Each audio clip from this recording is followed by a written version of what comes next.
Pra quem tava sentindo falta dos Titãs nessa terceira temporada, ao que tudo indica, eles estão prontos pra voltar com tudo. O arco político chegou ao fim, esse episódio teve toda a cara de conclusão, com a Historia recebendo a coroa e tudo mais, o que significa que a partir de agora o anime deve ter bem mais ação. Sinceramente, eu nem tava sentindo falta de ação e nem dos Titãs. Eu achei esse arco político incrível, provavelmente o melhor de todos até agora, na minha opinião, claro. Mas mesmo com a conclusão do arco, ainda tem muitos mistérios a serem resolvidos e só por isso eu já tô super ansioso pela próxima saga. E também porque a galera do mangá costuma dizer que essa parte que nós vamos entrar agora é a melhor de todas, ou seja, o hype só aumenta. Então bora ver todos os detalhes do passado de Levi, do retorno dos Titãs e da coroação de Historia na análise de hoje. O episódio começa um pouco antes do momento em que o episódio passado havia terminado. Levi foi até a capela destruída da família Reis, provavelmente em busca de sobreviventes ou de qualquer coisa que pudesse ser usado a favor das tropas de exploração,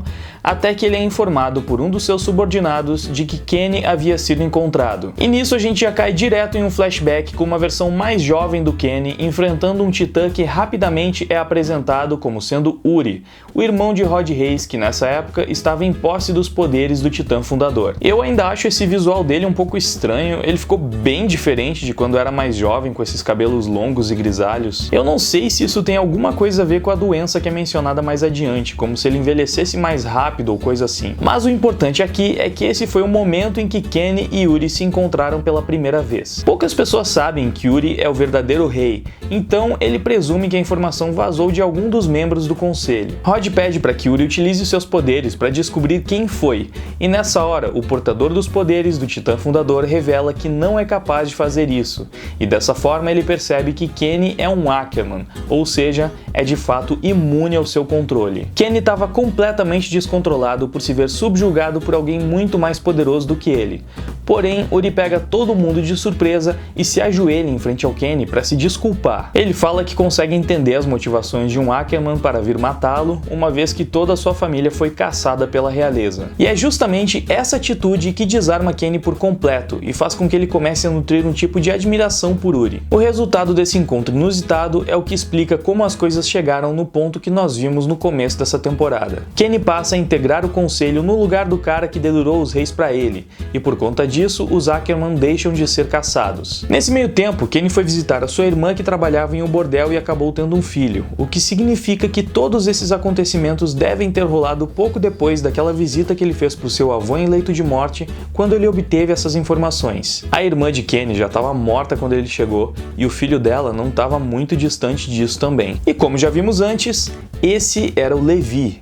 Kenny não queria assumir o papel de pai do garoto, mas também não podia deixá-lo ali para morrer, então começou a cuidar dele do seu próprio jeito. E é importante destacar que Levi foi batizado, entre aspas, sem um sobrenome, justamente para não sofrer perseguição por ser um Ackerman. Da mesma forma, Kenny preferiu ocultar o seu nome completo e o seu parentesco. E foi assim que Levi aprendeu a manusear armas e a sobreviver no submundo, de um jeito tão caótico quanto aquela realidade pedia. No momento em que Kenny percebeu que o seu sobrinho já era capaz de se virar por conta própria, ele foi embora como se tivesse cumprido a sua missão com o garoto. Durante todo esse processo, o estripador se aproximou cada vez mais da família real, especialmente de Yuri. Tem até mesmo uma cena dele frequentando um dos cultos em que o verdadeiro rei pregava sobre amor e esperança para um grupo seleto de pessoas. Ah, e esse cara aí que eu falei na análise passada que eu não tinha conseguido reconhecer é o Stannis, aquele policial que fez tantos trabalhos sujos em nome dos reis. Ao contrário de todos ali, Kenny não sofreu nenhum tipo de lavagem cerebral para apoiar a família real. Na verdade, ele genuinamente foi tocado pelo jeito com que Yuri encarava o mundo,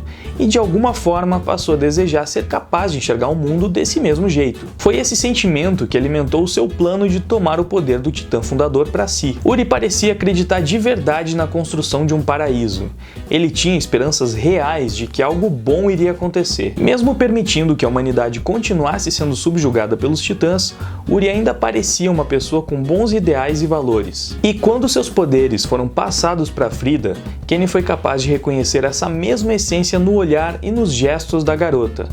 Nisso, ele começou a se perguntar se até mesmo um lixo como ele poderia ter a sua visão transformada se tivesse em suas mãos esse poder. Depois disso, Kenny foi movido para a posição de capitão da Polícia do Interior, um grupo ilegítimo que servia exatamente para cumprir os propósitos e escusos da família real. E ficou bem claro que esse grupo era composto por um bando de militares que já havia perdido o propósito em suas vidas e suas carreiras e apenas faziam o que lhes era ordenado, ou seja, o grupo perfeito para Kenny controlar e moldar da forma que achasse melhor. E aí nós voltamos para o presente, com Levi encontrando seu tio à beira da morte. E aliás, é só nesse último encontro que ele descobre isso, que o Kenny era o seu tio. Os dois conversaram sobre aquela seringa com soro de titã que Kenny havia pego da maleta de Rod Reis, mas fica claro que na verdade ele não quer usar aquilo para se transformar em um titã. Ou pelo menos que se em algum momento isso de fato passou pela cabeça dele, rapidamente ele já mudou de ideia. O discurso de Kenny, na verdade, é de alguém que aceitou o próprio destino.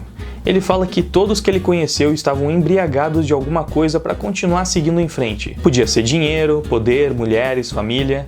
E ali, naquele momento, é como se Kenny já não tivesse mais nada. Ele descobriu que o seu maior objetivo não teria como ser alcançado e já estava à beira da morte.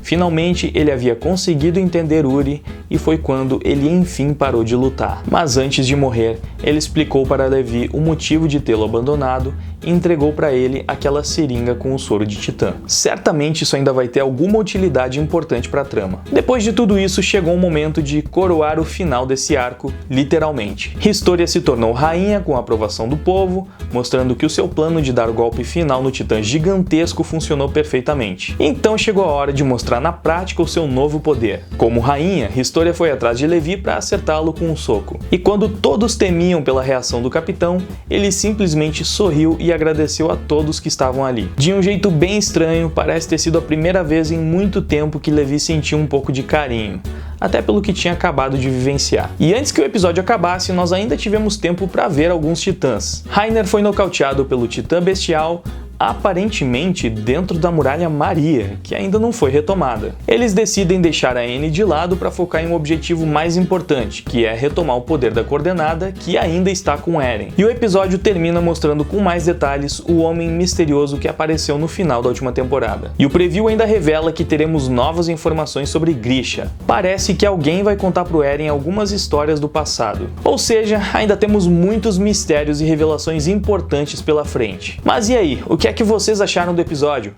Deixe o seu feedback aí embaixo nos comentários, é claro, sempre tomando muito cuidado para não dar nenhum spoiler do mangá sem um grande aviso antes, beleza? E é isso, esse foi o vídeo de hoje, eu espero que você tenha se divertido, não esquece de deixar o seu like antes de ir embora, é muito importante. Você assistiu o vídeo até aqui, então provavelmente você gostou bastante, então deixa o like, por favor, essa troca de favores aí, a gente vai um ajudando o outro. Também compartilha o vídeo com os amigos, se inscreve no canal se ainda não for inscrito para não perder os próximos lançamentos aqui do Traje Cômico e ativa o sininho para receber as notificações, porque às vezes só se inscrever não é suficiente. Vocês sabem muito bem como é que o YouTube é, né? Vocês provavelmente acompanham vários canais e sempre vem a galera reclamando que às vezes o vídeo não envia, então façam todo o possível para não perder os próximos vídeos que provavelmente vocês vão curtir tanto quanto esse. Provavelmente não, vocês vão curtir tanto quanto esse, beleza?